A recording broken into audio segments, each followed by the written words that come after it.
திமுகலேருந்து ஒரு 10 பேர்கிட்ட பேசிகிட்டு இருக்காங்க. 4 பேர் வரைக்கும் ரிசைன் பண்ணலாம் என்று வருகிறது. 2 பேருக்கு நாங்கள் ராஜினாமா பண்ணிவிட்டு எங்கள் சின்னத்தில் தாவேக்கு ஆதரவுன்னு கேட்டதுக்கு இல்லை, நீங்கள் இப்போ இதில் நிற்கிறதா இருந்தால், விசிலில் நிற்கிறதா இருந்தால் நாங்கள் ஆதரவு தரோன்ட்டாரா. இப்போ அவர் இருதுரை கொள்ளி எறும்பாக சிக்கி கொண்டிருக்கிறார். இதை உடைக்கிறதுக்கு அந்த பக்கம் இன்னொரு மாஸ்டர் பிளான் வச்சுருக்காங்க. மாப்பிள்ளை சார் இருக்கார்ல, மாப்பிள்ளை சார் இபிஎஸ்க்கு ஒரு தூது அனுப்பிச்சு உங்கள் கட்சியை உடைச்சிட்டாங்க, இப்போ நம்ம கட்சியிலையும் பேசிகிட்டு இருக்காங்க. ஸோ 10 தாவேகா எம்எல்ஏக்களை நாம் ஒரு ஆளுக்கு 50லேருந்து 100 வரைக்கும் கொடுத்து ராஜினாமா செய்தால் இப்போ 107ங்கிறது 97ன்னு மாறிடும். ஸோ மெஜாரிட்டி போயிடும். ஸோ அதுக்கு இவங்க ரொம்ப ஏதாவது ஸ்டெப் எடுத்து அடுத்த 3 நாட்களில் ஊழல் வழக்குகள் ஏதாவது நோண்டுனாங்கன்னா,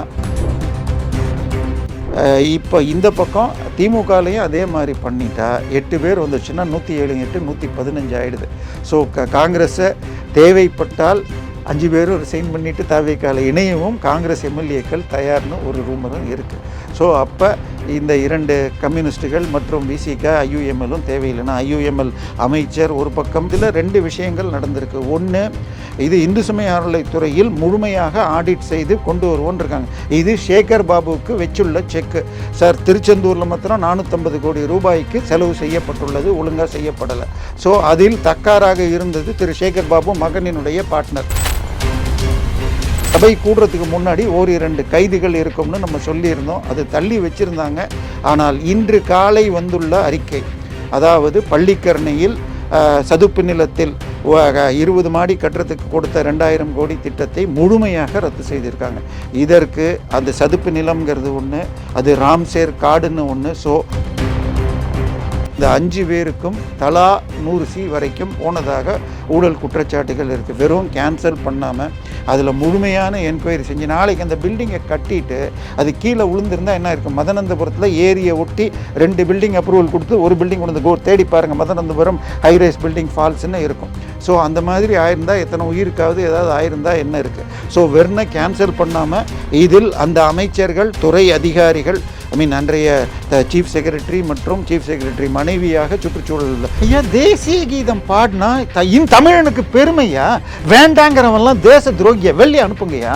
கவர்னர், ஜனாதிபதி கலந்து கொள்ள, துணை ஜனாதிபதி கலந்தும் நிகழ்ச்சிகளில் அந்த வந்தே மாதரம் சொல்கிறதுலையோ இல்லை தேசிய கீத பாடத்தில் உங்களுக்கு என்ன இருக்குது? உங்களுக்கு நான் கேட்குறேன், கையில் பேப்பர் கொடுக்குறேன் சார், அதை பார்த்து தப்பு இல்லாமல் எத்தனை திமுக எம்எல்ஏவால் தமிழ்தாய் வாழ்த்தை பாட முடியும்? நான் பேப்பர் கொடுத்தேன், என்னால் பார்க்காமையும் பாட முடியும். நீ யாரும் கடல் கொடுத்தேன்னு போக முடியும்.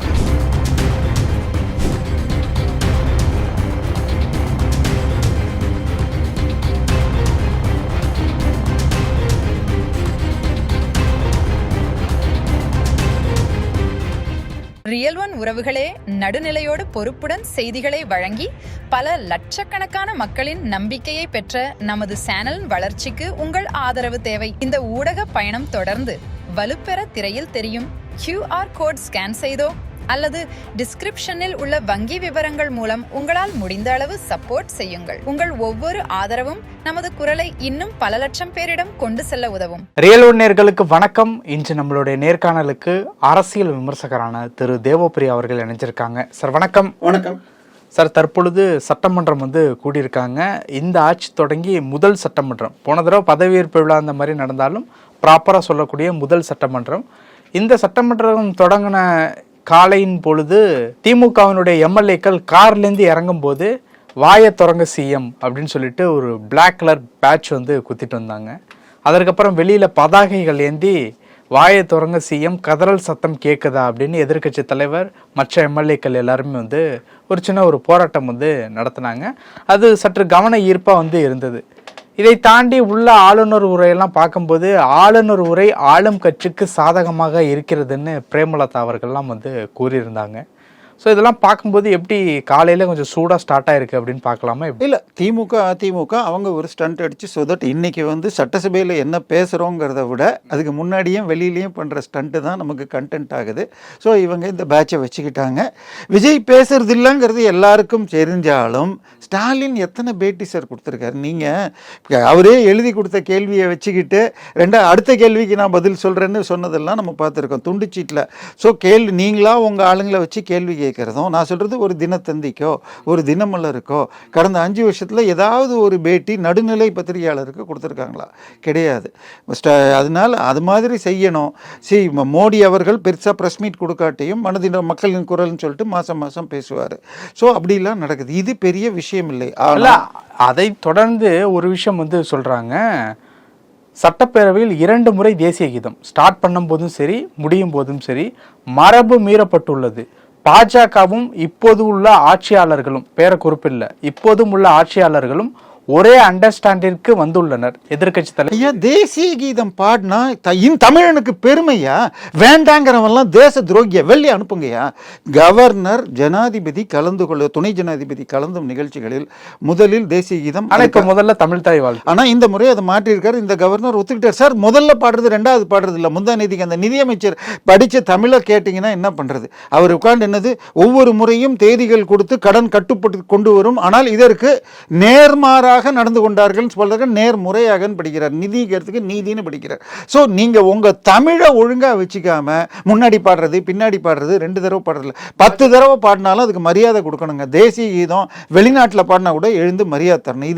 இதையெல்லாம் நீங்கள் இது போன ஆட்சி இது வேணாம், ஒன்று வேணாம். மார்ச் 6ஆம் தேதி இந்த கவர்னர் பதவியேற்ற அன்னைக்கு முதல்ல வந்தே மாதரம், அடுத்தது தேசிய கீதம், அதுக்கு பிறகு தான் தமிழ் தாய் வாழ்த்து. அதுக்கு அடுத்த 2 நாள் கழித்து இப்பொழுது தலைமை நீதிபதியாக இருக்கிற சென்னை உயர்நீதிமன்ற நீதிபதி ஸ்டாலின் ஆட்சியில் இது 2மே. அப்பயும் முதல்ல தமிழ் வந்தே மாதரம், 2வது தேசிய கீதம், 3வது தான் தமிழ் தாய் வாழ்த்து, முடிவில் திருப்பி தேசிய கீதம். இது ஸ்டாலின் தலைமை முதலமைச்சராக இருந்தப்போ இது 2 நிகழ்ச்சி மார்ச் மாதமே நடந்திருக்கு. சார் இவங்க தமிழகத்தை இந்திய இறையாண்மைக்கு எதிரான மாவோயிசத்துக்கு தூண்டுறாங்கிறது தவிர இதை கடந்து செல்றது நல்லது. அதான் தற்பொழுதைய ஆளும் கட்சி தாவேகவும் பாஜகவும் அண்டர்ஸ்டாண்டிங். சார் நீங்க மனுஷன் இல்லை சார். யார் தேசிய கீதையோ வந்தே மாதத்தையோ எழுத்தீங்கன்னா நீங்க தமிழன் இல்லை. நமக்கு சுதந்திரம் கிடைச்சதுக்கு காரணம் வந்தே மாதரம்னு வாயிலையும் கையில கொடியும் வச்சு கொடிகாத்த குமரன் உயிரை கொடுத்தான். அந்த வந்தே மாதரம் சொல்றதுலையோ இல்லை தேசிய கீத படத்துல உங்களுக்கு என்ன இருக்கு?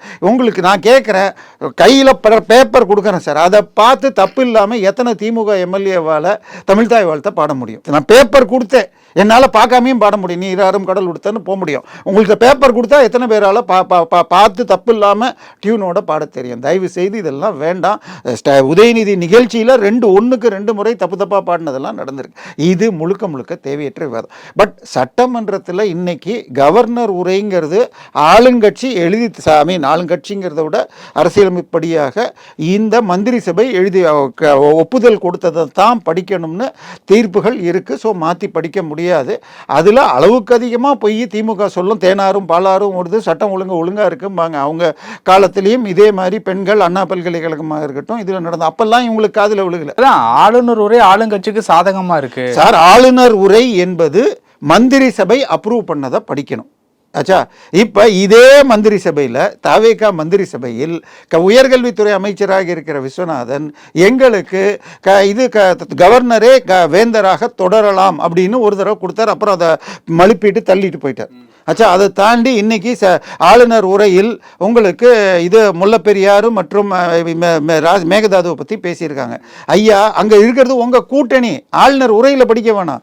போய் கம்யூனிஸ்ட் கட்சியும் காங்கிரஸ் கட்சியும் ஒத்துக்கிட்டா இதில் அதுக்கு பேர் என்ன, முல்லைப்பெரியாறில் 152 அடிக்கு ஸ்டோர் பண்ணலாம். இப்போ 140 அடி கூட விடுறதில்லை.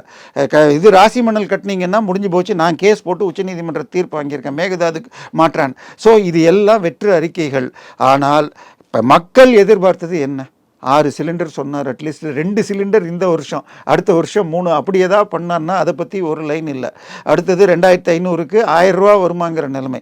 சரி, நிதிநிலை கஷ்டமாக இருக்கிறதுங்கிறது இந்த வெள்ளை அறிக்கை, ஆக்சுவலாக இந்த வெள்ளை அறிக்கையே சட்டமன்றத்தில் அறிக்கணும். ஆனால் இந்த இதில் எந்த அறிவிப்பும் இருக்க போகிறதில்லைங்கிறதுனால முன்னாடி நாள் போட்டு நல்ல பப்ளிசிட்டியும் கொடுத்துட்டாங்க. ஸோ இன்றைக்கி இது மக்களுக்கு பெரிய இது. ஆனால் நாளைக்கு வெறும் மொத்தம் 3 நாள், இன்னைக்கு இல்லாமல் இன்னும் 3 நாள் கூட போகிறாங்க. நாளைய தினம் வெறுமனே முன்ன இறந்து போல. அதற்கு கூட இன்னொரு விஷயமும் சொல்லப்படுது. நான் முதல்வன் திட்டம் பேரை மாத்திட்டாங்க. அது கடந்த திராவிட மாடல் ஆட்சியின் முத்திரை திட்டம். அது அப்படியே உங்களுக்கு இது நியூ எஜுகேஷன் பாலிசியில் இருக்கிற ஒரு ஸ்கீமுக்கு இவங்க வேற பேர் வச்சாங்க, இவங்க இன்னொரு பேர் வைக்கிறாங்க. நான் சொல்றது மத்திய அரசு திட்டத்துக்கு மத்திய அரசு பேரை வச்சா அந்த துட்டில் வேலையை முடியும். இப்போ பிரதமர் காப்பீடு திட்டம்னு இருக்குது. அந்த திட்டத்திலேயே எல்லாத்தையும் சேர்த்தா நீங்கள் கலைஞர் காப்பீடு திட்டத்தில் செலவு பண்ணுற 500-600 கோடி வேஸ்ட் இல்லாமல் இருக்கும்ல. உங்களுக்கு அந்த பணத்தை வேறு எதுக்காக செலவு பண்ணலாமில்ல. விஸ்வகர்மா திட்டத்துக்கு பதிலாக நீங்கள் வேறு ஏதோ பேரை சொல்லி இந்த வேலையை விட்டுட்டு மத்திய அரசு திட்டத்தை எப்போ 2 பிராமின் MP MLA மந்திரிகளை போட்டதை அவர் கண்டுக்காமல் போனார். அதே மாதிரி பல விஷயங்களில் திமுக செய்த விஷயங்களை அவர் கடந்து செல்கிறார். அதே போல் இது அம்மா உணவு அம்மா கேன்டீன் எல்லாம் அவங்க அப்படியே இது பண்ண வச்சுருந்தாங்க. இவர் திருப்பி ரிவைவ் பண்ணுறதுக்குரிய வேலை நடக்குது. பட் நேற்று ஒரு வீடியோ வந்தது, பல்காக வாங்கிட்டு போய் வெளியில் 5 ரூபா 1 ரூபா இட்லி 5 ரூபாய்க்கு விட்டு இன்றைக்கி இனிமேல் பல்காக கொடுக்க மாட்டோம், வீட்டுக்கு 4 இட்லிக்கு மேலே தரமாட்டோம்னு ஏதோ சொல்லியிருக்காங்க. ஸோ அந்த மாதிரி ஃப்ளாக்ஷிப் ஸ்கீம்ஸை நல்லபடியாக அது திமுக கொண்டு வந்தது அதிமுக கொண்டு வந்ததுன்னு இல்லாமல் காப்பாற்றிட்டு, இன்னொரு பக்கம் மத்திய அரசு திட்டத்தை அதே பேரில் பண்ணால் உங்களுக்கு அந்த பணம் மிச்சமாகுங்க. திருப்பி இருமொழின்னு சொல்லியிருக்காங்க. இதெல்லாம் தேவையில்லாத விஷயங்கள் நீங்கள் நடத்துகிற ஸ்கூல்லையே நடக்குது. இதையெல்லாம் தாண்டி இந்த இதில் 2 விஷயங்கள் நடந்திருக்கு. ஒன்று, இது இந்து சமய அறநிலைத்துறையில் முழுமையாக ஆடிட் செய்து கொண்டு வருவோன்னு இருக்காங்க. இது சேகர் பாபுவுக்கு வச்சுள்ள செக்கு. சார், திருச்செந்தூரில் மாத்திரம் 450 கோடி ரூபாய்க்கு செலவு செய்யப்பட்டுள்ளது, ஒழுங்காக செய்யப்படலை. ஸோ அதில் தக்காராக இருந்தது திரு சேகர் பாபு மகனினுடைய பார்ட்னர். ஸோ இந்த ஒரு இதை முழுமையாக ஆடிட் செய்தால் அதுலேயே பெரிய அளவில் சிக்குவாங்க. கடந்த 10 வருஷத்தில் ஆடிட் அப்ஜெக்ஷனுக்கு எவ்வளோ இருக்குன்னு நினைக்கிறீங்க? 19 லட்சம் தவறுகளை அவங்க ஆடிட் சுட்டி காட்டியிருக்கு. உயர்நீதிமன்றம் எக்ஸ்டர்னல் ஆடிட் வைக்கணும்னு சொல்லியிருக்காங்க. இவங்க இன்டர்னல் ஆடிட் மட்டும்தான் பண்ணுறாங்க. ஸோ ரொம்பவும் இது வழக்கு போன உடனே HRNC ஆஃபீஸில் இருக்கிறவங்களை தூக்கி அதே ஆடிட்டரை எடுத்து வேற ஒரு ஆஃபீஸ்க்கு மாற்றி LF ஆடிட்டை மாற்றியிருக்காங்க. ஸோ இதையெல்லாம் மாற்றணும். ஸோ இது நல்லா இருக்குது. ஆனால் திமுக இந்த சபை கூடுறதுக்கு முன்னாடி 1-2 கைதுகள் இருக்கும்னு நம்ம சொல்லியிருந்தோம். அது தள்ளி வச்சுருந்தாங்க. ஆனால் இன்று காலை வந்துள்ள அறிக்கை, அதாவது பள்ளிக்கரணையில் சதுப்பு நிலத்தில் 20 மாடி கட்டுறதுக்கு கொடுத்த 2000 கோடி திட்டத்தை முழுமையாக ரத்து செய்திருக்காங்க. இதற்கு அந்த சதுப்பு நிலம்ங்கிறது ஒன்று, அது ராம்சேர் காடுன்னு ஒன்று. ஸோ வனத்துறை அமைச்சர், வனத்துறை இது இப்போ சுற்றுச்சூழல் இது செயலர், இது CMDA அமைச்சர், வனத்துறை அமைச்சர், சுற்றுச்சூழல் அமைச்சர், இந்த 5 பேருக்கும் தலா 100 C வரைக்கும் போனதாக ஊழல் குற்றச்சாட்டுகள் இருக்குது. வெறும் கேன்சல் பண்ணாமல் அதில் முழுமையான என்கொயரி செஞ்சு நாளைக்கு அந்த பில்டிங்கை கட்டிட்டு அது கீழே விழுந்திருந்தால் என்ன இருக்கும்? மதனந்தபுரத்தில் ஏரியை ஒட்டி 2 பில்டிங் அப்ரூவல் கொடுத்து ஒரு பில்டிங் கொண்டு வந்து தேடி பாருங்கள், மதனந்தபுரம் ஹைரைஸ் பில்டிங் ஃபால்ஸ்ன்னு இருக்கும். ஸோ அந்த மாதிரி ஆயிருந்தால் எத்தனை உயிருக்காவது ஏதாவது ஆயிருந்தால் என்ன இருக்குது? ஸோ வெறும் கேன்சல் பண்ணாமல் இதில் அந்த அமைச்சர்கள், துறை அதிகாரிகள், அன்றைய சீஃப் செக்ரட்டரி மற்றும் சீஃப் செக்ரட்டரி மனைவியாக சுற்றுச்சூழல் செக்ரட்டரி இருந்தாங்க, அவங்க பேர்லெல்லாம் குற்றச்சாட்டுகளை சம்பந்தப்பட்ட வெளிக்கொண்டு வந்தவர்கள் சொன்னார்கள். அதனால் இது பண்ணணும். ஸோ இதை நோண்டினால் சேகர் பாபு சிக்குவார். ஏற்கனவே செந்தில் பாலாஜி இருக்குது. ஸோ இந்த அடுத்த நாளைக்கு வெறும் சட்டசபையில் இரங்கல் தீர்மானங்கள் மட்டும், இறந்து போன முன்னாள் இவங்களை கூட்டிட்டு இது பண்ணுவாங்க. திங்கள் செவ்வாய் 2 நாள் இவங்க எல்லாரும் பேசினப்புறம் விஜய் பதில் கொடுக்குற மாதிரி இருக்கும். அதில் எப்படி நடந்துக்கிறாங்கன்னு பார்க்கணும். உங்களுக்கு செவ்வாய்க்கிழமை விஜயுடைய பர்த்டே இருக்குது. ஓகே, அதில் இப்போ அதிமுக இந்த 4 பேர் ப்ளஸ் விஜயபாஸ்கர் வேறு ரிசைன் பண்ணியிருக்காரு. இன்னும் சில பேரோடு பேசிகிட்டு இருக்காங்க. CV சண்முகமும் ராஜினாமா பண்ணுவான்னு வருது. பட் CV சண்முகமும் இவரும் மோஸ்ட்லி திமுக சைடு போகத்தான் வாய்ப்புன்னு வருது. அவங்க அதனால் இதை தாண்டி திமுகவிலிருந்து ஒரு 10 பேர்கிட்ட பேசிகிட்டு இருக்காங்க. 4 பேர் வரைக்கும் ரிசைன் பண்ணலாம் என்று வருகிறது. வைகோ நேற்றுக்கு சந்தித்து 2 பேருக்கு நாங்கள் ராஜினாமா பண்ணிவிட்டு எங்கள் சின்னத்தில் தாவேக ஆதரவுன்னு கேட்டதுக்கு, இல்லை நீங்கள் இதில் நிற்கிறதா இருந்தால், விசிலில் நிற்கிறதா இருந்தால் நாங்கள் ஆதரவு தரோன்ட்டாரன். இப்போ அவர் இருதுரைக்குள்ளி எறும்பாக சிக்கி கொண்டிருக்கிறார். இதை உடைக்கிறதுக்கு அந்த பக்கம் இன்னொரு மாஸ்டர் பிளான் வச்சுருக்காங்க. மாப்பிள்ளை சார் இருக்கார்ல, மாப்பிள்ளை சார் EPSற்கு ஒரு தூது அனுப்பிச்சு உங்கள் கட்சியை உடைச்சிட்டாங்க, இப்போ நம்ம கட்சியிலையும் பேசிகிட்டு இருக்காங்க. ஸோ 10 தாவேகா MLAக்களை நாம் ஒரு ஆளுக்கு 50லேருந்து 100 C வரைக்கும் கொடுத்து ராஜினாமா செய்தால் இப்போ 107ங்கிறது 97ன்னு மாறிடும். ஸோ மெஜாரிட்டி போயிடும். ஸோ அதுக்கு இவங்க ரொம்ப ஏதாவது ஸ்டெப் எடுத்து அடுத்த 3 நாட்களில் ஊழல் வழக்குகள் ஏதாவது நோண்டுனாங்கன்னா 10 MLAக்கள் வரை தாவேகா MLAக்களை ராஜினாமா செய்ய வச்சு இந்த ஆட்சிக்கு மெஜாரிட்டி இல்லை என்று செய்வதற்கு ஒரு பெரிய பிளான் இருக்குது. இதை எக்ஸிக்யூட் பண்ணுவாங்களா இல்லை இதை மக்கள்கிட்ட கெட்ட பேர்னு தள்ளி வைக்கலாம். ஆனால் இப்படி ஒரு திட்டம் மிக தீவிரமாக பேசப்பட்டு வருகிறது. இப்போ இந்த விஷயம் வந்து விஜயனுடைய பர்த்டே ஸ்பெஷல் அந்த மாதிரி எதை எடுத்துக்கலாமா? இல்லை, அதாவது அதிமுகவை பொறுத்த வரைக்கும் தன்னுடைய 5 எம்எல்ஏ எடுத்தது ஒரு மிகப்பெரிய வருத்தம். பட் திமுகவிலிருந்தும் 12 பேர்கிட்ட பேசுகிறாங்க, 4 பேர் குறைஞ்சபட்சம் எடுக்கணும்னு பிளான் பண்ணியிருக்காங்க. ஏன்னா இந்த 4 பேர் அதிமுகலேருந்து அந்த 4 பேருக்கு மோஸ்ட்லி சீட்டு கொடுக்க மாட்டாங்க, தவேகாவிலிருந்து அவங்க வேட்பாளர் தான் போடுவாங்க. ஸோ அதனால் இப்போ இந்த பக்கம் திமுகலையும் அதே மாதிரி பண்ணிட்டா 8 பேர் வந்துச்சுன்னா 107 8 115 ஆகிடுது. ஸோ காங்கிரஸை தேவைப்பட்டால் 5 பேரும் ரிசைன் பண்ணிவிட்டு தவேகால இணையவும் காங்கிரஸ் எம்எல்ஏக்கள் தயார்னு ஒரு ரூமரும் இருக்குது.